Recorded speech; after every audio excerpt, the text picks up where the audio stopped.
Right, so you always hear me argue and make the point that all these people that they believe in climate change and how it's this big issue, but yet they don't want to spend any money to fight climate change, and why that if climate change was actually this big issue, then they should be perfectly willing to, and not only that, desperate to spend a bunch of money to fix climate change. And here I have the proof for that basically, and you link to a global news article here too. It's from February 6th, I believe, and it's titled Canadians Want to Stop Climate Change but Don't Want to Pay an Extra Cent. Just 22% say they'd be willing to pay up to $100 extra per year. Like I say, it's from Global News. You can go check that out if you want.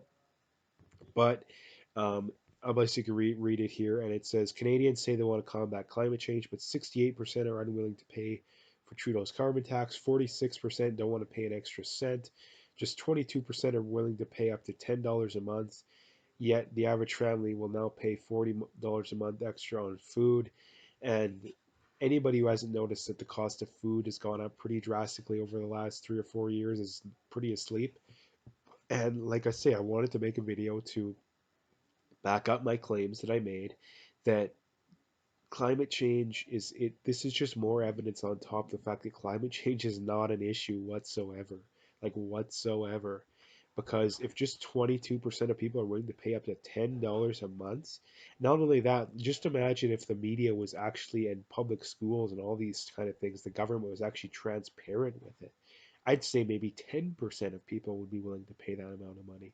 And with the amount of propaganda that's spewed at us, that just 22% of people are willing to pay $10 a month, that's absolutely insane.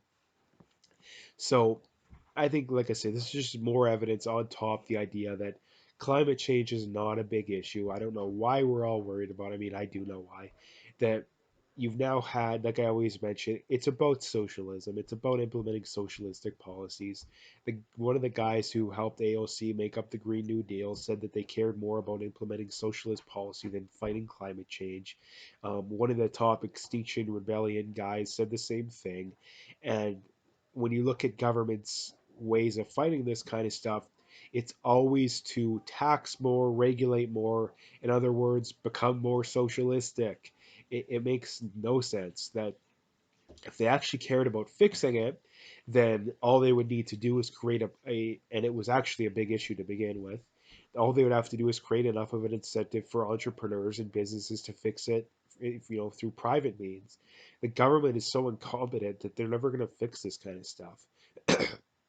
Because the only way to fix a big problem is for there to be a profit motive in it, and the government's too incompetent to do that. Like it makes no sense. So, like I say, I wanted to make a video about this because I'm sure a lot of people don't believe me when I cite these kind of things. But here it is, and like I say, global news article. Go check it out if you want to see it more for yourself. But like I say, I always mention that the carbon tax is one of the most hotly, and climate change is the most hotly debated things in Canadian society nowadays.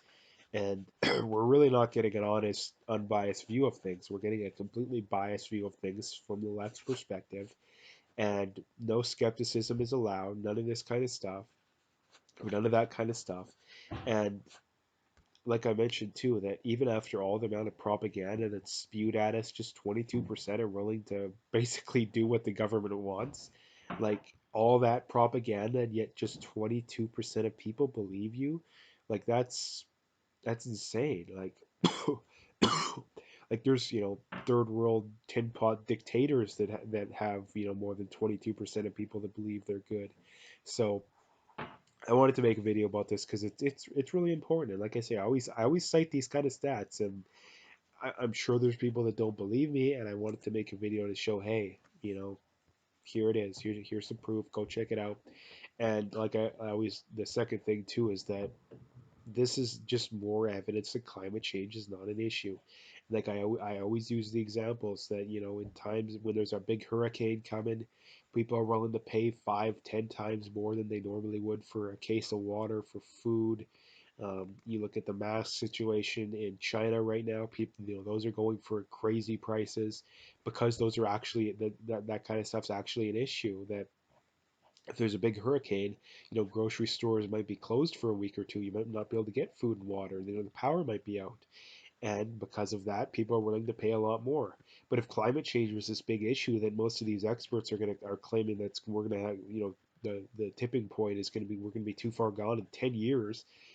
People will be willing to pay hundreds, if not thousands. When you not only $10, like it's absolutely crazy that people actually still fall for this kind of stuff. I understand why. That just the amount of propaganda and doublethink and social proof is one of the other big things. But yeah, it's very crazy, and like I say too, like we need to fight back. You need to spread this kind of info around because a lot of people are starved for honest, actual, true, unbiased, true evidence. And here's an example of it.